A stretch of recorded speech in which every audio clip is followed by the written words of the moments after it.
Welcome to the Recruiter Startup Podcast. My name's Dualta, and in this podcast series, I'll be speaking to investors, advisors, entrepreneurs, and recruiters who are based all over the world, and we'll be discussing how to set up, scale, and operate a world-class recruitment company. Today's guest is Jack Cornelius. He is a director with Barclay Meade. They're part of the Gattaca Group, and he's based down in Portsmouth. So he kindly came up to Arundel and we recorded this in the office. We've been in touch for a while, and one of these people that I kind of know on LinkedIn, and when they arrive, I feel like I really know them. But we got to know each other pretty quick and had an awesome lunch afterwards. Great to hear his views on the industry and where he sees things going. And, you know, just to get a bit of a better local perspective as well for us was really valuable. Great lad, and I hope you all enjoy it.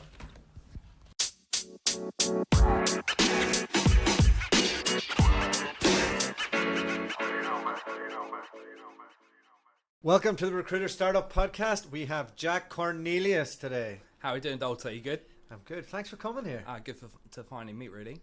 Yeah, we tried to do this, but the tech wouldn't work. It's probably more user error on my part, to be honest. So yeah, that's not unusual. So don't hold that against the software. And you said, I'll just come to Paradise. I'll come to Arundel. Well, you're just down the road, yeah. So it kind of works out quite nicely, and it's a beautiful location. So thanks for inviting me in today. So just before we were recording, my wife, she's struggling with millennials. she's taking on a grad role assignment. And she's finding it hard to get their commitment to doing things. You're about my age, Jack. I'm a little bit older, but so you're being kind to me there. Yeah, thank you. I think you are. What age are you? Oh, do I have to put that on like record? Go on then. Yeah, I turned 40 this year. You are older. Yeah, there you go. Yes. Thanks for that. All right. You knew that already. I did. But look, we're the same generation, I suppose. Yeah, we're talking about that kind of in between. We're not quite millennials. We're off the back of baby boomers. Yeah. Yeah, we're not exactly Generation X. No. Almost. You might be whenever you were a teenager, Nirvana were still going. Yeah. Just about. Yeah. He was Kurt was around, so yeah, but I was pretty young at the time. Obviously, probably if you're using music analogy, then Foos is probably more the generation. But But tell me, what age were you when Definitely Maybe came out? Oh, that was like that was kind of the album really, or I think I was 15. Right. Okay. I want to say 14, 15. So I remember the whole kind of Britpop battle between Blur and Oasis, and when we fought Cool Britannia, I think. In fact, my first vote, without getting too political, I turned 18 at the general election in '97 when Blair got in power. British National Party, was it? The Blair National Party. Well, I mean, I don't know. Would 18-year-old Jack sort of think we're looking at what we're looking at right now? But let's probably not get into that. I might. I have a knack of making myself unpopular, so getting into politics probably won't make me any more popular. Polarity and content is key, so it's great. Let's keep it business. Yeah. So okay, we've established that you're 40. God. Yeah, it's been hard to get my head around, to be honest. We got there. So I remember being a graduate and coming out and not really knowing what to say, but being probably over prepared for interviews and almost begging for jobs, and I couldn't. Well, the shift has definitely changed, because I can remember I never went to uni, so in fact, none of my family had been to university before myself. My little brother made the brave step.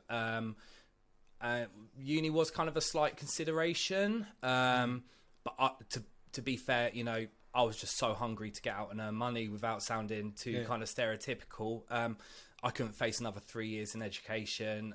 I thought I knew everything. I didn't want to listen to teachers anymore. I wanted to take the step into the big wide world. But I can remember there definitely you feeling thankful to get a job. Yeah. I think my mum taught me the kind of lecture or the kind of lessons in life that, first of all, you make sure you pay your bills, and secondly, you got a roof over your head, and it was kind of in that order of priority, and a job allowed you to have those things, I guess. You've been in a leadership capacity in recruitment for how long now? Okay, so I've been in my current role for just over 3 years now. I've kind of been in management probably 10 years of my 12, 13 years in recruitment. Yeah. And I had held sort of sales manager jobs before, because I joined recruitment not quite in the kind of traditional sense. I joined after working in sales for 8 years beforehand, so I was a little bit later in career, really. So what was it like hiring millennials 10 years ago? Well, I suppose they weren't millennials. But what was it like? Who were millennials Yeah, then? what was it like hiring entry-level people 10 years ago compared to now? You've really kind of caught me there. I think millennials get a tough rap. In fact, maybe we should stop referring or using the description of millennials. I think you have top performers 10 years ago, you got top performers now, and you've got, I think when you're in a leadership role, your role is very much to realise potential in the individual. Yes, there is cultural shifts, but, to be fair, Dalton, both you and I, 10 years ago, the way that we probably viewed the workplace is very different to now. I very much thought, you're in there to grind out your salary and grind out your bonuses, and you do whatever it takes. We're probably all talking about we want a level of flexibility in the workplace now, and we enjoy the flexibility. But also, when you're on holiday, you're answering emails. That probably 10 years ago wasn't quite the status quo. Yeah, even when I was at a big agency, I'm going to say it was 5 years ago now. When I went on holidays, I didn't answer emails. No, I didn't do anything. You wouldn't look at them. We're connected now, but I didn't we? even have phone integration on it, and I didn't have access to the database. I wasn't on LinkedIn all the time because I was calling through the database the whole time, and now I can't take a holiday. Like, a good example here, LinkedIn. I'm a big fan of LinkedIn. You see all these kind of claims that LinkedIn's dying and all that kind of stuff. It's definitely not. We're seeing more and more business opportunity come from it, and being able to get brand awareness and marketing and recommendations, etc. But I think when did I start using LinkedIn? I guess it was about 10 years ago. We weren't allowed to be logged on to LinkedIn during work hours.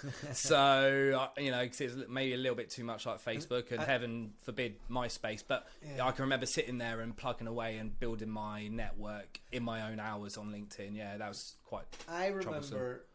I remember a conversation with the leadership team when I was at Robert Walters, and they were like, LinkedIn, look, don't be wasting your time on there. Our CRM's so good, you don't ever need it. Yeah.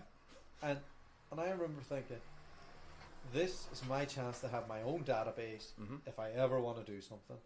And I after hours, I remember I just connected through every person, and I just went nuts on it. And because of it, we were able to launch a wee resume writing business and travel for 5 or 6 months and enjoy. I think I was connected in with you guys, definitely Charlotte, around that time. Yeah, really. Yeah. When she was over in Canada, I think originally. Yeah. So it was just. Or you guys were in Canada, I should say. Yeah, so it was just before it was on our road to Canada.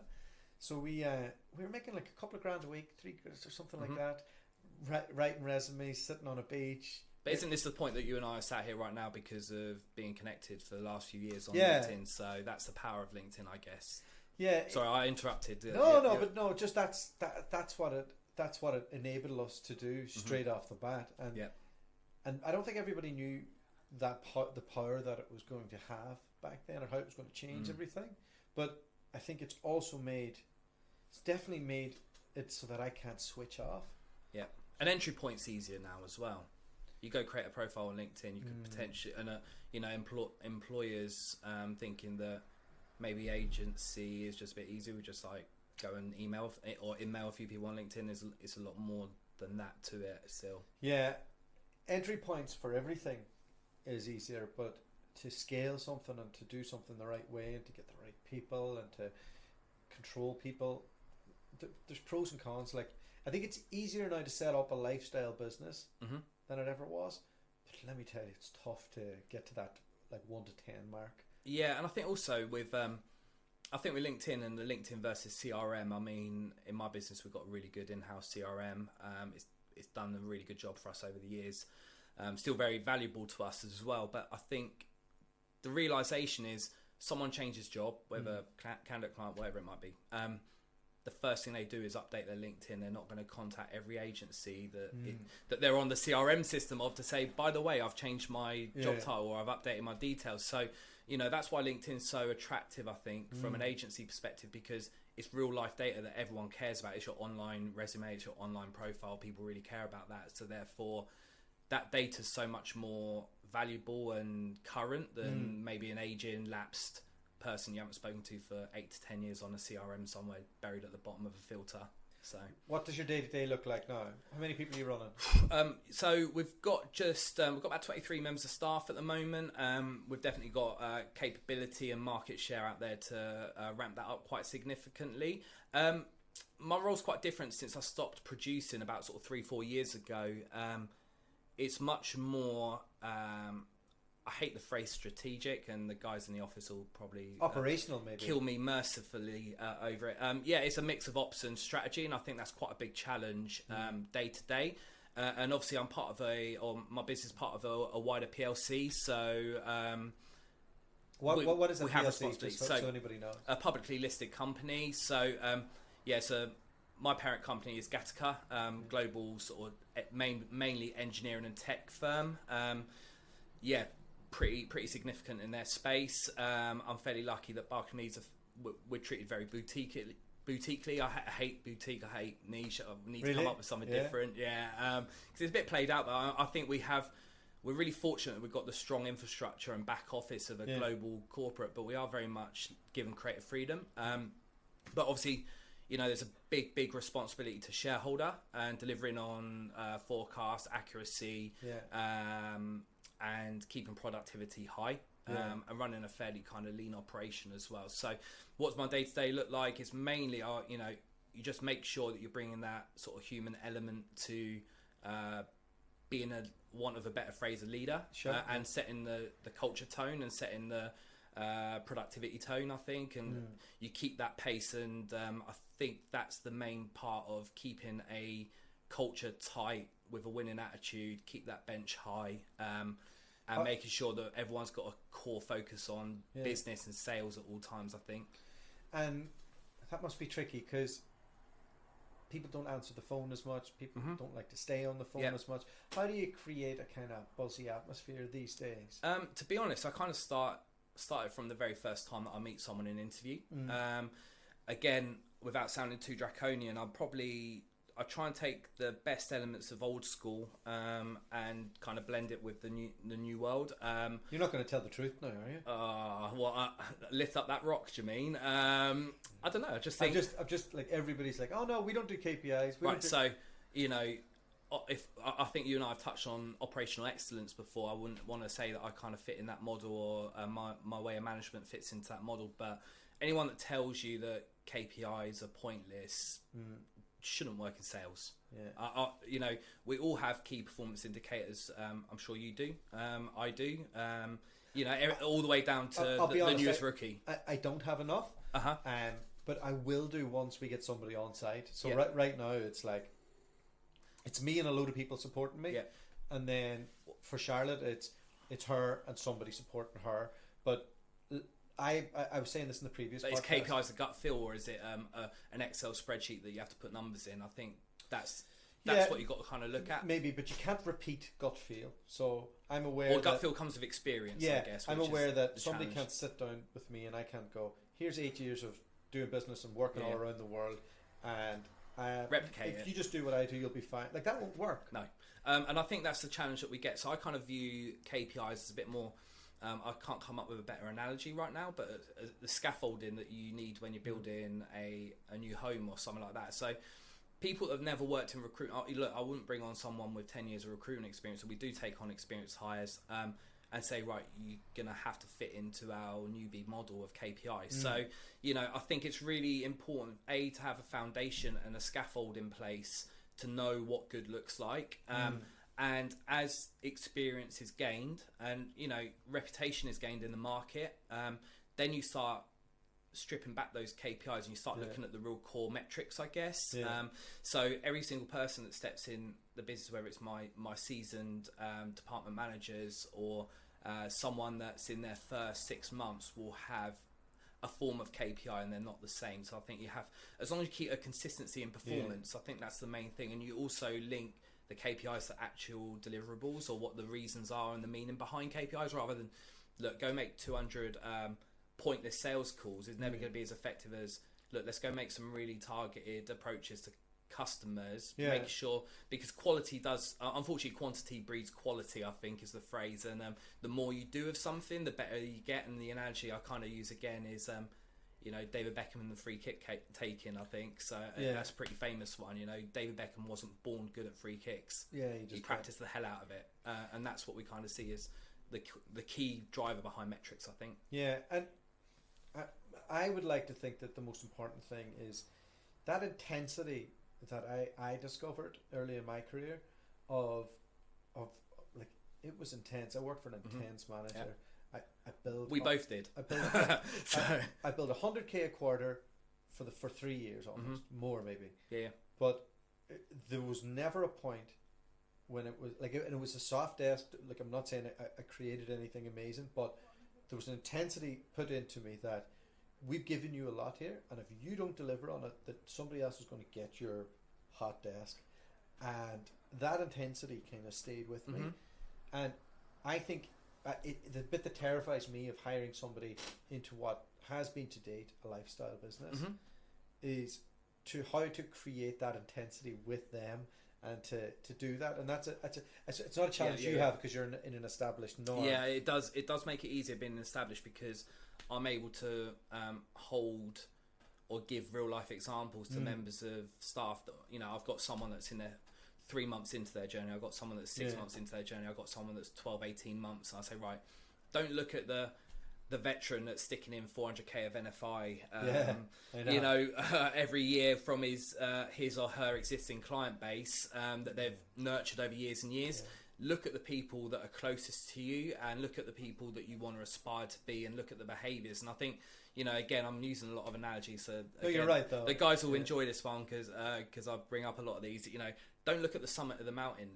The learning's in the climbing, and the learning's in the journey up the mountain. That's so cheesy, isn't it? Oh my God. Are you having a Brent moment? Yeah, David Brent. Yeah, thanks. That'll also be in the office on my return. But you really do kind of, you cut your teeth through the journey as opposed to the end result. And the end result is the kind of, it's the good stuff. But actually, when you look back, it's the fun's been in getting there, I think, and earning the stripes. I think the next stage of it, though, and this is something we definitely do, is we use marketing before sales. Yeah. So marketing's there to serve sales. So that's from first point of contact on LinkedIn to maybe, like, we're using Hintro now. Yeah. Blatant plug because they're sponsoring the podcast. Good work. So send a video message to get them to know who we are and all of that. We use that there then on the emails as well. We then make sure that we're in their newsfeed constantly. That's how we know each other. We use the podcast. We chop it up.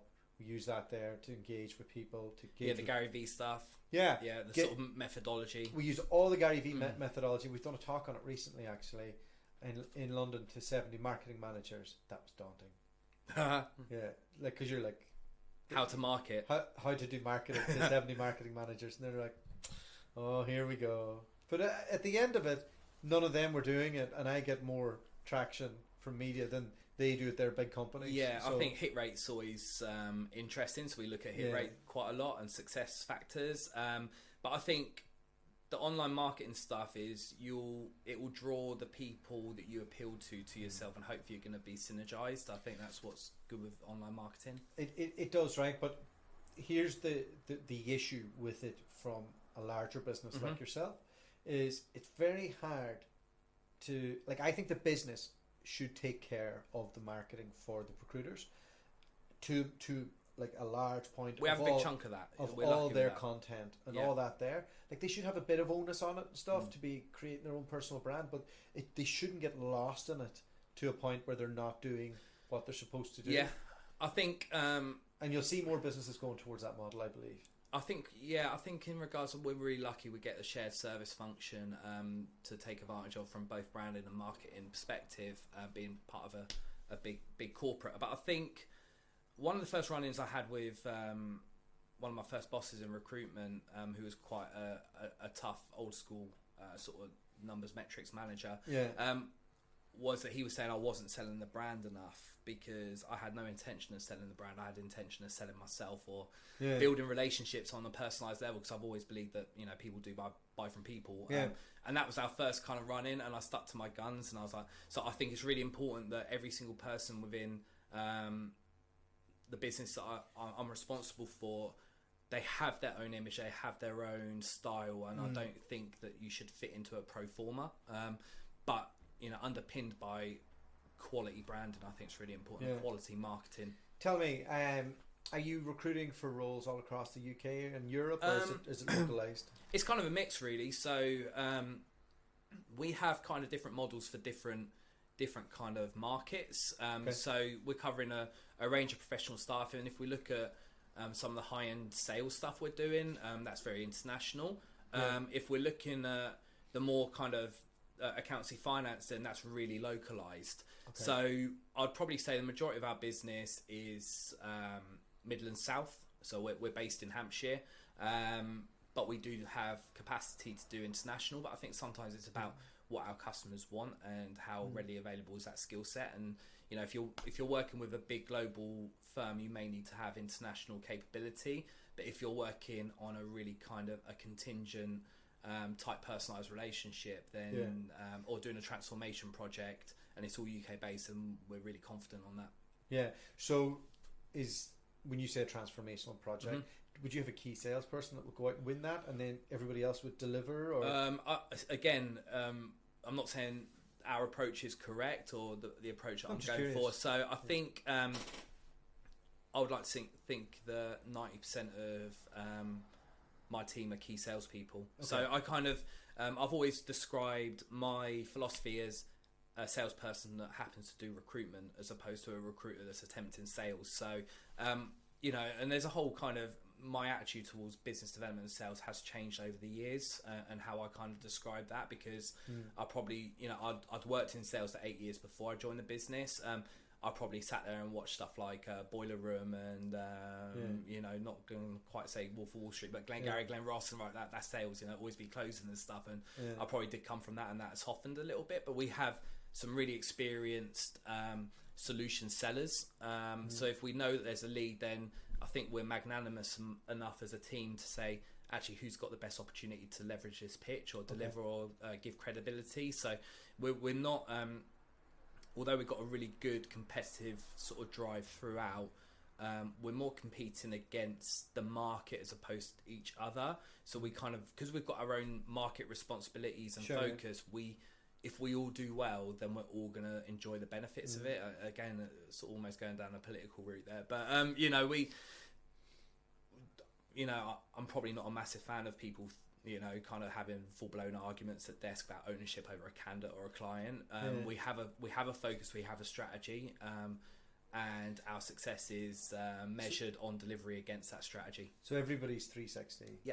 Okay. I think we got a couple of account deliverers, sort of kind of resource of support, because we all know recruitment's getting more and more compliant heavy, and we do have some kind of legacy and sort of group relationships that we need to have responsibility for. But yeah, really everyone, you know, top down, there's a responsibility to sell and to be sticking close to the money and focusing on, you know, growing our business. That kind of runs throughout. What traits kind of separate your top performers from the also-rans?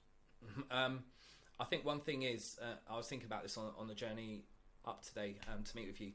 I think it's, let's be honest, we can't have a team full of superstars, because I sort of think of myself when I was in production, I would hate to say, you know, not being so arrogant to say that I was a superstar, but you know, a team full of myself would have been pretty horrific. I wouldn't want to work there. So you know, I think it's really important to have a blend. So you're going to have people that are very good at different things.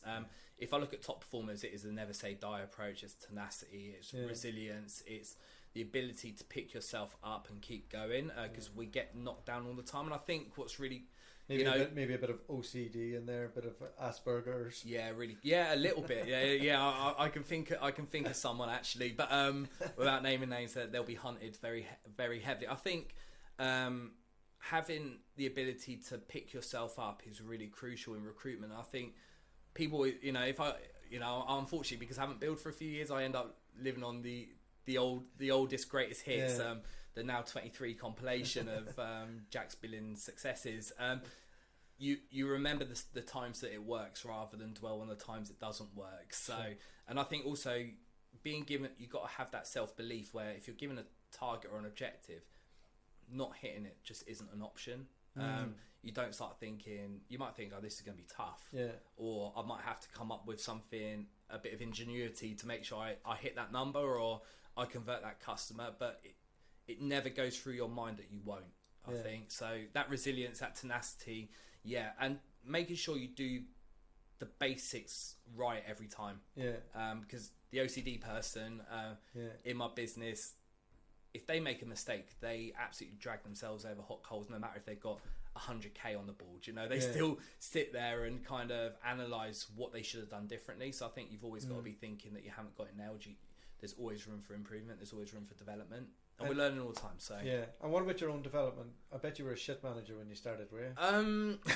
Most people are brutal when they go into they go from being a big biller into managing people, and then they go, why aren't you as good as me? What's wrong with you? I probably upset a few people over the years and lost a few members of staff for expecting a little bit too much. I think you go through the journey. I had sales management roles before I got into recruitment, so maybe they're harder, aren't they? Like you're able to be a bit more, like, because there's not as many moving parts. It's like I had no idea of recruitment, and when I got into it, the actual reality of the job that I was doing, I was like, this is sales? Like, hang on, like what? Just get two people to meet and they either like each other and they're going to work together or they're not. That is, that was kind of mind blowing for me. So I think having a expectation, I was surprised that people even returned my calls. That's kind of the background that I was used to. And so starting from that position made it very easy. But management, that's starting from a position of resilience. Whereas somebody else may have started from a position of a cushy. This is the challenge. So how did you adjust your style to manage that person? You didn't. I think they fitted in or they moved on. Look, you got to work out first of all what you want from the job. If you want a 9 to 5, I can remember one of my bosses telling one of my colleagues, if you want to go earn yourself 25 grand a year and not really work particularly hard, go put your CV in at the council offices. Not to say that people in council offices don't work. I get it though. If you go be a civil servant. And we talk about why would someone want to do recruitment unless they want to be really successful in it, because it's a thankless job. It's a really tough job at times. And I can see the moments of crisis. And I can see the fruits of your labour here in this beautiful outfit. He's wearing $1,000 shoes here. I wish. I know I'm not owning my own agency, so answerable to shareholders, and that's the key. So I think you really got to understand what is the driver for individuals, and if it's just I want a bit of a cushy time, then eventually we're going to have a bit of an uncomfortable conversation, and things will play out their way. So I think we need a real blend. We need a blend of, you've got those really good kind of people that just add to culture and add to the great feel and the great vibe. Probably my biggest criticism as a manager, definitely from myself, is I'm probably not naturally the biggest praiser. So that's been I find that challenging, because we have a phrase in the office where I just go, right, we go again. So, we might hit a quarter target and it might be our biggest ever quarter, but you don't get to celebrate long. So, you might have a night out and you enjoy catching up with all your colleagues and stuff, but then Monday morning comes, that ball's on zero again, and you got another target in front of you, and we go again. So we do talk about, look, great, we're going to keep trying to break those barriers, and we're going to keep pushing ourselves, but you really got to understand why you're doing the job, I think. And if you struggle with that answer, then it's going to be a tough journey in recruitment, I think. I used to love those big blowout celebrations, end of quarter events, and all of that. Now when I place somebody, I'm just relieved, and then I go have a coffee, and then I go on to the next. And it's a different pressure when it's your own business, I think. I think so. The way that, without getting into rewards and stuff, the way that I'm rewarded is very much to treat it as your own business. You have to it has to make business sense to make outlays. And you've got to make sure you're getting decent ROI on activity. So that definitely helps with driving and focusing and knowing where to put your efforts. But yeah, you've got to share the successes. You've got to enjoy those moments. And I think we're really good at celebrating success in Barclay Meade. But I think Portsmouth's good for a night out, isn't it? Don't settle on your laurels, because someone else will be catching you up sooner. And one of the drives I always say to any of my guys doing metrics is, if you're not talking to your customers, someone else is. So don't get complacent is again key. Portsmouth's good for a night. We're smack bang between Portsmouth and Southampton, so I'm not a local lad. So half the office is from Portsmouth, half the office is from Southampton, and if you know the relationship between the two cities, that makes an interesting dynamic at times. But myself being a bystander, I can kind of remove myself and watch the fun unravel. So yeah, a lot of people took pleasure in Portsmouth not getting promoted this season. And tell me, where's the catchment for you guys to hire your own staff? Is it like graduates? Is it people coming from college? Like we've got the South Coast is. It's an interest. There's not a tremendous amount of industry here, so I think it's not as much as London, but I think it is the second biggest hotbed, maybe after the Midlands engine room, I guess. But for what? Financial services, obviously it's huge maritime. Maritime, sure. There's quite a bit of infrastructure. There's a lot of manufacturing production. Obviously, Southampton's a major shipping port, so there's a lot of activity. A huge amount of defence is here as well, as you saw from the recent D-Day celebrations down in Portsmouth. It's got a rich heritage, but also we're really close to London, so I suppose. And the Greater London area. So I think Hampshire's a fairly affluent county, so it's very different to probably where I'm originally from. So that's quite an interesting dynamic. Where we're looking for staff, we have an internal talent acquisition team, again as part of our shared sort of function with Gattaca. And probably the guys probably hate me because I say, right, we're looking for the X factor. That's what we're looking for. And again, I can't think of a better phrase. We're looking for the DNA that makes a recruiter successful, and that DNA is not always on a CV. So whether it's a grad, whether it's a second jobber, whether it's an experienced hire, and again, I guess the question mark when you're looking at experienced recruiters is why are they looking?